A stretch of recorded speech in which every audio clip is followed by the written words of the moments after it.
दोस्तों, हमारे देश के पहले सीडीएस और सबसे शूरवीर प्रधान सेनापति जनरल बिपिन रावत का यूं चले जाना हम सबको झकझोर के रख दिया है।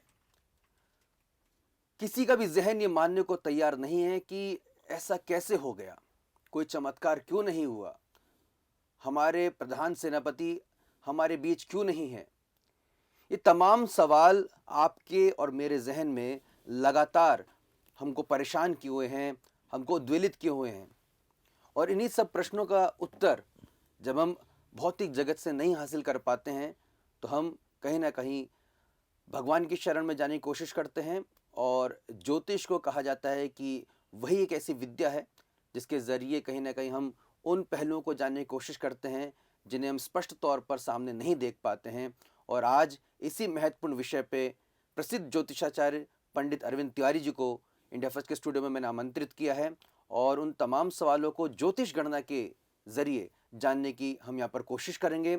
आपको मैं ये भी बताना चाहूँगा कि ये सवाल घटना के तुरंत बाद ही हमारे जहन में आया था, लेकिन पंडित अरविंद तिवारी जी ने कहा कि जब तक मैं इसकी पूरी गणना नहीं कर लूँ, पूरा तस्दीक ना कर लूँ, तब तक मेरा कुछ भी बोलना अनुचित होगा। लिहाजा उन्होंने पूरा समय लिया है और अब हम आपके ज़रिए अभी जानने की कोशिश करेंगे पंडित जी कि आखिर ये घटना क्यों हुई, क्या ये टाली नहीं जा सकती थी, हमारे जनरल साहब हमारे बीच में नहीं हो सकते थे। आपका विश्लेषण।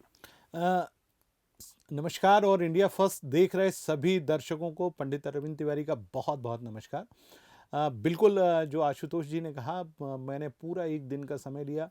मैं चाहता था कि उनकी कुंडली का सटीक विश्लेषण हम हमारे दर्शकों के सम्मुख प्रस्तुत करें। और मैं आपको बताना चाहूँगा, मैंने कल उनकी डेट ऑफ बर्थ हासिल की।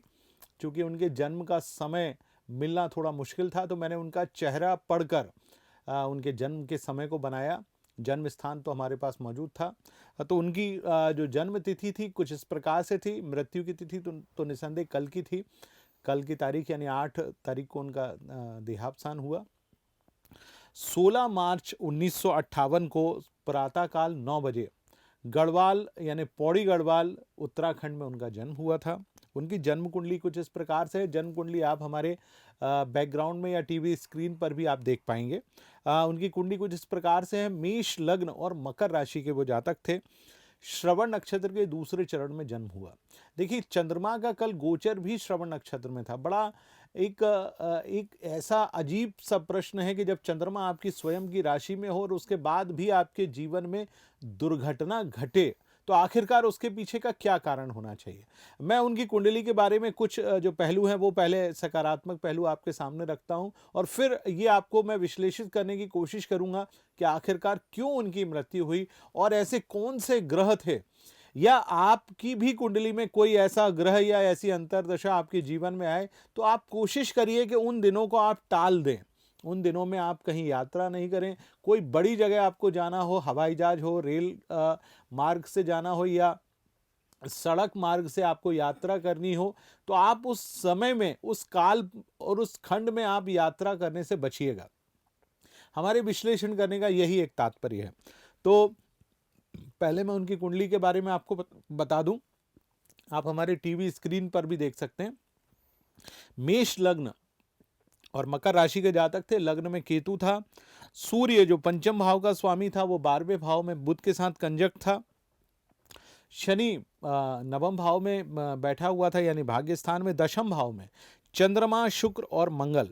आप देखिए, कल ही शुक्र का गोचर जो कि उनकी कुंडली में मारक था, यानी सेकंड हाउस और सप्तम हाउस का स्वामी ग्रह यदि राशि में पहुंचता है तो देखिए कितनी बड़ी घटना घटाता है। अर्थात मार्केश का गोचर जो था उनकी राशि में हुआ, यानी वृषभ राशि जो कि सेकंड हाउस की राशि है, और सप्तम भाव का स्वामी यानी शुक्र वो मकर राशि में प्रवेश करा चंद्रमा के साथ। शनि और चंद्रमा और शुक्र तीनों का एक प्रकार से विष योग बना। तो आप देखिए कि एक प्रकार से मृत्यु तुल्य कष्ट उनको प्राप्त हुआ। इसके बाद उनकी कुंडली में यदि आप अंतरदशाओं के बारे में देखें, वो भी आपको टीवी स्क्रीन पर दिखाई देगा। उन जनरल रावत के ऊपर जो महादशा चल रही थी वो शनि की महादशा थी। राहु की अंतरदशा थी और उसमें मंगल की अंतर्दशा और मंगल में शुक्र की उपदशा, और शुक्र की जो उपदशा थी उसमें भी बुध की अंतर्दशा। देखिए बुध जनरल रावत की कुंडली में छठे भाव का स्वामी था। छठा भाव जो होता है आपके खिलाफ षड्यंत्र का भाव होता है, अर्थात जो भी व्यक्ति इस प्रकार से हो, यदि आपके ऊपर षष्ठेश की दशा यानी छठे भाव की दशा आपके ऊपर चले तो कहीं ना कहीं ये बहुत बड़ा षड्यंत्र होता है। अच्छा, वो दशा कितने दिन की थी उनके ऊपर? 8 और 9 तारीख के, यानी 2 दिन की ये दशा थी। शुक्र में बुध का प्रत्यांतर। और आप देखिए दो चीजें और भी जानने लायक है। लग्नेश यानी लग्न का स्वामी ग्रह, मेष लग्न की कुंडली और लग्न का स्वामी ग्रह मंगल केतु और सूर्य के साथ कंजक्शन में कहां पर बैठा हुआ? अष्टम भाव, जो कि मृत्यु का भाव होता है। देखिए दशम भाव का मंगल, जो कि उच्च का मंगल था, जो उनको मिलिट्री की सर्विस में लेके आया, उच्च का मंगल था, इसलिए वो मिलिट्री की सर्वोच्च पद तक गए। परंतु आप देखिए कि 4 तारीख को मंगल का प्रवेश वृश्चिक राशि में हुआ, अष्टम भाव में हुआ, और 4 तारीख से लगातार वो बहुत ज़्यादा उनकी व्यस्तताएं बढ़ रही थी, बहुत ज़्यादा यात्राएं हो रही थी। और आप देखिए उनकी जो दुर्घटना यानी हुई, जहाँ पर वो शहीद हुए, वो जगह थी कुन्नूर। आप सुल्लूर और कुन्नूर दोनों को बहुत ध्यान से देखिए। ये दो जगह, कुन्नूर इसलिए चूंकि कुन्नूर की जो राशि बनती है वो मिथुन राशि बनती है और बुध उस भाव का स्वामी होता है। और बुध माननीय सीडीएस साहब की कुंडली में एक प्रकार से मारक था, यानी छठे भाव का स्वामी होकर उसका गोचर अष्टम भाव में था। मंगल, बुध और सूर्य और केतु ये अपने आप में बहुत बड़ी दुर्घटनाओं का संकेत देते हैं। ये इस बात का भी संकेत देते हैं कि मंगल का केतु के साथ युति 9 जनवरी तक इसी प्रकार से बनी रहेगी। 9 जनवरी के बाद मंगल जो है वो धनु राशि में प्रवेश करेगा। देश के लिए ये समय, खास तौर से 9 जनवरी तक का समय, बहुत ज्यादा खतरनाक समय है। कारण चूंकि सप्तम भाव में मारक बैठा हुआ है। हमारी जो देश की कुंडली है, वृषभ लग्न की कुंडली है, सप्तम भाव में मंगल और केतु का कंजक्शन, और वहीं पर सूर्य का कंजक्शन चूंकि 15 तारीख तक रहेगा, और सूर्य वहां से निकलकर 16 तारीख को धनु राशि में प्रवेश करेगा, जो कि 1 महीने तक हमारे यहाँ मलमास होता है। यानी 14 जनवरी को जब मकर संक्रांति में जब सूर्य राशि जब मकर राशि में पहुंचेगा, तब मल मास की यानी खर मास की समाप्ति होती है।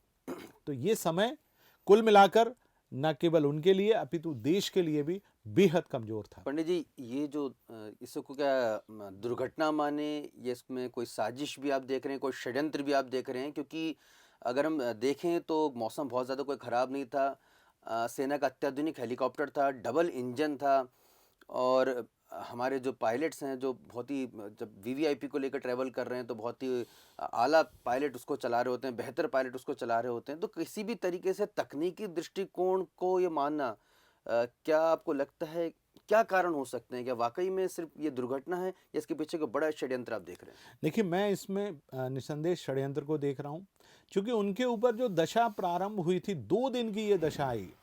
षष्ठेश माने छठा भाव, यानी शत्रुओं का भाव, यानी षड्यंत्रों का भाव, और शत्रु भाव का स्वामी ग्रह बुध मंगल और केतु के साथ कंजक्शन यानी युति बनाकर चल रहा था। और ये षड्यंत्र केवल 2 दिन यानी 8 और 9 तारीख को संपन्न होना था।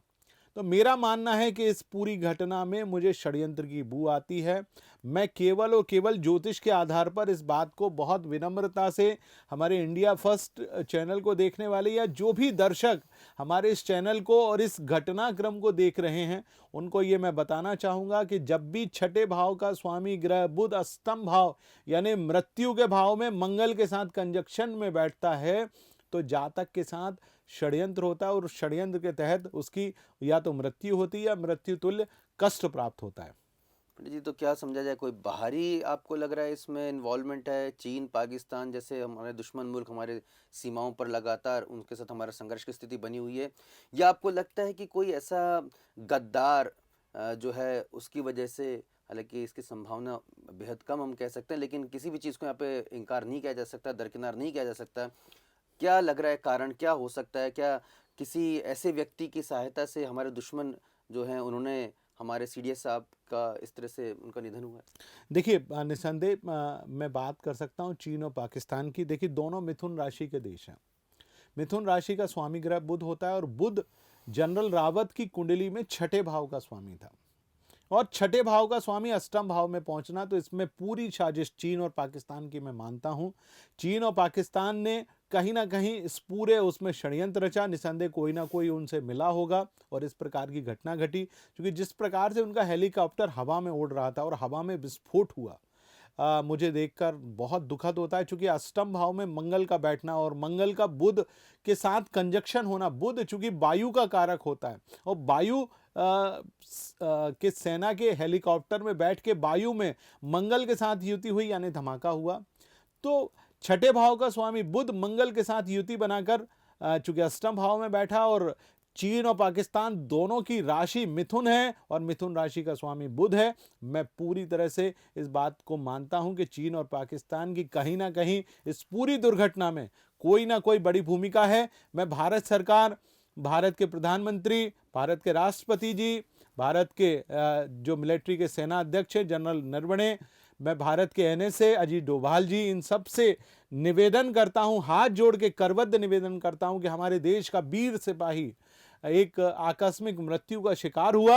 आप इस दुर्घटना की गंभीरता से जांच करें, और खास तौर से चीन और पाकिस्तान के जो षड्यंत्र हैं उसके बारे में भी आप जरूर सोचिएगा। हम तो केवल और केवल ज्योतिष के आधार पर इसको बताने का प्रयास कर रहे हैं कि कहीं ना कहीं इस प्रकार की कोई ना कोई घटना अवश्य घटी है। पंडित जी, अब आगे किस तरह का देखते हैं कि भारत को क्षति तो अपूरणीय है, ये बहुत बड़ा हमें नुकसान हुआ है। भारत क्या इस पूरे घटनाक्रम से उबर पाएगा? क्या जिन चुनौतियों का इस समय हम सामना कर रहे हैं उस पर हम उतने ही मजबूती के साथ हम खड़े रह पाएंगे? और क्या कुछ आने वाले दिनों में आप देख रहे हैं? देखिए, भारत के सामने हमेशा चुनौती आई, जब से भारत आज से 10,000 पहले से भारत में हमेशा इन्वेडर्स या आक्रमणकारी आते रहे, और अब तो भारत स्वतंत्र देश हो गया है। 15 अगस्त 1947 को हुआ। भारत की कुंडली को आप बहुत ध्यान से देखिए, भारत की कुंडली में थर्ड हाउस में 5 प्लेनेट बैठे हैं और शत्रु और मित्र दोनों बैठे हैं, अर्थात भारत का जो पड़ोसी होगा वही सबसे बड़ा शत्रु होगा। तो आने वाले दिनों में भारत के खिलाफ इस प्रकार के षड्यंत्र चीन और पाकिस्तान या दूसरे ऐसे देश जो कि भारत से जलते हैं वो अवश्य करेंगे। भारत के सामने परेशानी होगी। और मैं आपको एक बात और बता दूं, भारत की कुंडली में भारत की राशि से यानी कर्क राशि से भारत के ऊपर 4 मई 2022 को शनि का अशुभ ढैया शुरू हो रहा है, जो आने वाले 2.5 सालों तक भारत को कहीं ना कहीं तंग करेगा। तो 2.5 सालों में हमको इस प्रकार के षड्यंत्र और भी देखने को मिलेंगे। मेरा भारत के प्रधानमंत्री जी से बहुत विनम्र आग्रह है कि वो देश के शत्रुओं के षड्यंत्रों से न केवल स्वयं को सावधान रखें, अपितु देश की भी रक्षा करने की कोशिश अवश्य करें।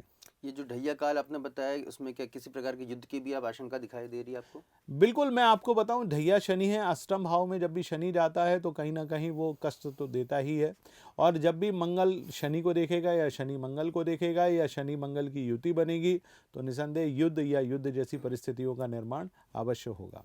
और अंतिम प्रश्न ये कि अगर इस तरह की स्थिति बनती है तो भारत उसमें कितना प्रभावी होगा? भारत की, मतलब खुलकर बोलें तो भारत का किसी भी दुश्मन मुल्क से, देश से अगर लड़ाई होती है तो भारत के उसमें जीत के कितनी उसमें संभावना आपको दिखाई दे रही है भारतीय सेना की? मैं बहुत दावे के साथ कहता हूं कि यदि भारत का चीन और पाकिस्तान से युद्ध हुआ, मैं बहुत विनम्रता से आपके इस चैनल पे कहूँगा, भारत की चीन से कभी भी सीधी लड़ाई नहीं होगी भविष्य में। इस बात की कोई संभावना मुझे दिखाई नहीं देती। हाँ, पाकिस्तान के साथ जरूर हमारा सीधा युद्ध होगा और उसमें भारत 100% विजयी रहेगा। भारत बहुत सारे क्षेत्रों पर कब्जा भी करेगा, परंतु भारत की एक हमेशा नीति रही है, भारत कब्जा किए हुए क्षेत्रों को बहुत आसानी से छोड़ देता है। इस बार भी क्या ऐसा ही होगा? मुझे लगता है ऐसा ही होगा। चलिए, हम ये उम्मीद करते हैं कि ऐसा ना हो, और जिस तरह का हमें अपूरणीय क्षति हमारे दुश्मनों ने हमें दी है, वैसी क्षति का स्वाद वो भी चखें और ऐसे ही नुकसान का मज़ा वो भी लें। और हमें जो दुख हुआ है, निश्चित तौर पर तमाम जो हमारे दर्शक इस समय देख रहे हैं, हम उनसे गुजारिश करेंगे कि हमारे जो सेना के तमाम जो अधिकारी वीर गति को प्राप्त हुए हैं, उनकी आत्मा को शांति मिले, वो प्रभु के श्री चरणों में पहुँचें और हमारा देश एक बार फिर इस दुख के इस गुबार से बाहर निकले, मजबूती से खड़े हो। और आप सभी की ताकत से, देखिए मुझे लगता है पंडित जी, अगर सभी लोग अगर इस समय एकजुटता दिखाएं तो किसी भी आने वाले संकट को टाला जा सकता है। बिल्कुल, मैं आपको बताऊं, देश इस प्रकार के कई प्रकार के संकटों से निकला है और मैं बहुत दावे के साथ कहता हूं, जब शनि की अशुभ ढैया भारत के ऊपर से निकलेगी तो आने वाले जो 7.5 साल होंगे वो भारत का गोल्डन एरा होगा। आप देखिएगा, भारत उस परिस्थिति में होगा जिसमें वो चीन को भी पीछे छोड़ेगा। ये मैं आज आपके इसी न्यूज़ स्टूडियो से, इसी आपके चैनल के माध्यम से इस बात की भविष्यवाणी करता हूं कि ढैया शनि के निकलने के बाद, यानी 2025 से 7.5 साल के बाद, अर्थात 2032-33 तक भारत चीन को पीछे छोड़ देगा। पंडित जी, एक प्रश्न मेरा रह रहा है, मैं दर्शक भी सोच रहे होंगे कि ये सवाल मैं क्यों नहीं पूछ पा रहा हूँ। ऑफिशियली ये तो ज्योतिषीय गणना से हमने आप आशंका यहाँ पे जताई रहे हैं कि इसमें साजिश का एंगल है, षड्यंत्र हुआ है। ऑफिशियली क्या भारत सरकार इसको जनता के सामने रखेगी कि क्या षड्यंत्र हुआ है, किस तरह हुआ है? क्योंकि इस तरह के बड़े जब घटना होती हैं तो फाइल्स काफ़ी दबा के रखी जाती है, खुलासा नहीं किया जाता है। तो क्या कितनी संभावना है कि वो सच जनता के सामने बाहर आएगा? देखिए, मैं आपको बताऊं, ज्योतिष की दृष्टि से, चूंकि उस दिन की मैंने प्रश्न कुंडली भी बनाई और जनरल रावत की कुंडली आप हमारे चैनल के माध्यम से देख पा रहे हैं, चूंकि उनके मृत्यु का रहस्य एक प्रकार से रहस्य ही रहेगा और मुझे नहीं लगता कि भारत सरकार या भारत का कोई भी सेना का विभाग उनकी मृत्यु से जुड़े हुए जो भी साजिश या षड्यंत्र होंगे उसको जनता के सामने लेकर आएंगे।